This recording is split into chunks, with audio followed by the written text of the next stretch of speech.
In 2001, the island was under siege from foot and mouth disease. Extraordinary precautions taken in the UK, large areas out of bounds, major sporting events cancelled. The Isle of Man had really clamped down on movements, but the farming industry was desperately worried. An outbreak here could mean all island livestock being destroyed. A precaution which apparently was already in place was the herd of the extraordinary Manx Lockton sheep. They were on the Calf of Man, which was owned by Manx National Heritage. Initially in February, the instructions from the Animal Health Unit of DAF were that no stock should be moved anywhere. But it is fortuitous in a way because as an isolation ward, the Calf of Man is about as good as you can get.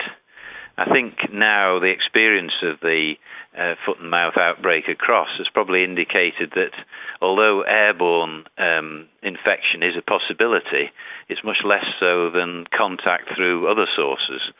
So if you're a mile or 2 miles away from other stock, it's about as good as you can get on the Isle of Man. Can they continue living there after the lambs grow up? Is there enough room? Yes. Well, of course, there is.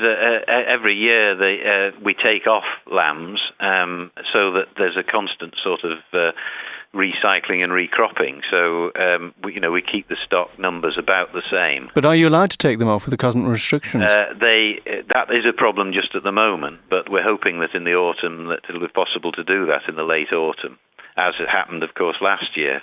But anyway, in the long term, it is quite useful to have had this little pocket tucked away with these current restrictions. Very much so. I mean, we held our breath early on. If you remember, there were all sorts of there was information about the infection being able to travel 300 kilometres, and that was rather dangerously close to the distance from, for instance, Wales, where there'd been bad outbreaks in Anglesey.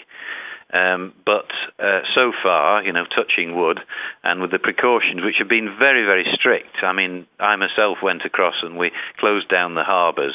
We did have a problem earlier on from people who were arriving on these rigid inflatable boats at weekends, to do picnics and things, and we had to stop that very firmly. And fortunately, the general public have been very good about observing the restrictions.